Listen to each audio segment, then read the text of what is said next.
ನಿಮ್ಮೆಲ್ರಿಗೂ ಗೊತ್ತಿದೆ, GST ಹಾಕಿದವ್ರು ಯಾರಪ್ಪ? 2017ರಲ್ಲಿ ಗೂಡ್ಸ್ ಅಂಡ್ ಸರ್ವಿಸ್ ಟ್ಯಾಕ್ಸ್ 2017ರಲ್ಲಿ ಗೂಡ್ಸ್ ಅಂಡ್ ಸರ್ವಿಸ್ ಟ್ಯಾಕ್ಸ್ ಹಾಕಿದವರು ಇದೇ ನರೇಂದ್ರ ಮೋದಿಯವರು.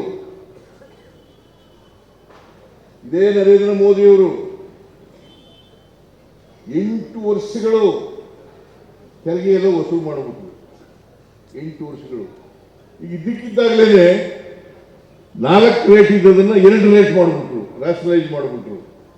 8 ವರ್ಷ ತೆರಿಗೆ ತಕೊಂಡು ಈಗ ನರೇಂದ್ರ ಮೋದಿ ಅವರು ಫೋಟೋ ಹಾಕೊಂಡು ನಾವು ದೀಪಾವಳಿ ಗಿಫ್ಟ್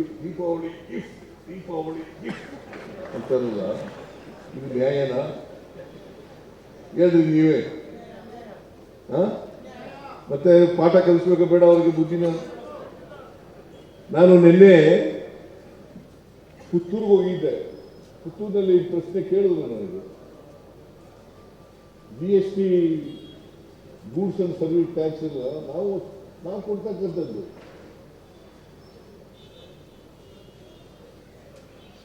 ಅದರಲ್ಲಿ ಇದ್ದಕ್ಕಿದ್ದಾಗಲೇ 4 ರೇಟ್ ಮಾಡಿದವರು ಇವರೇ, 2 ರೇಟ್ ಮಾಡಿದವರು ಇವರೇ.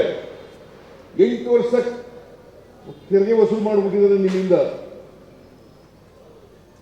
8 ವರ್ಷದ ಮೇಲೆ ರ್ಯಾಷನಲೈಸ್ ಮಾಡ್ತೀವಿ ಅಂತೇಳಿ ಅದನ್ನ ಫೋಟೋ ಹಾಕಿಸ್ಕೊಂಡಿದ್ದಾರಲ್ಲ, MLAಗಳೆಲ್ಲ ಫೋಟೋ ಹಾಕಿಸ್ಕೊಂಡಿರೋದು, ಪ್ರಧಾನಮಂತ್ರಿಗಳು ಫೋಟೋ ಹಾಕಿಸ್ಕೊಂಡಿರೋದು.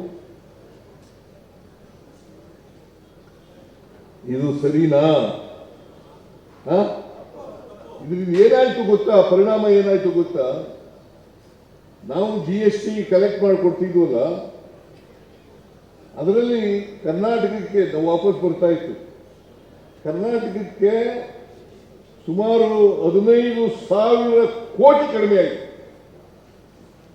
ಎಷ್ಟು? ಯಾರಿಗೆ ನಷ್ಟ? ನಮ್ಗೆ ನಷ್ಟ ಅಲ್ವಾ? ನಾನು ಅದಕ್ಕೆ ಹೇಳ್ತಾ ಇದ್ದೆ, 15,000 ಕೋಟಿ ನಮಗೆ ಕಡಿಮೆ ಆಗೋದು. ಯಾರಿಗೆ ಹೇಳ್ಕೊಳ್ಳೋದು ಇದನ್ನ? ಅವರು ಫೋಟೋ ಹಾಕಿಸ್ಕೊಂಡು ದೀಪಾವಳಿ ಗಿಫ್ಟ್ ಇದು ಗಿಫ್ಟಾ? ಹೊಸ ಕಾರ್ಯಕ್ರಮ ಕೊಟ್ಟಿದ್ದಾರ ಬೆಂಗಳೂರಿನಲ್ಲಿ?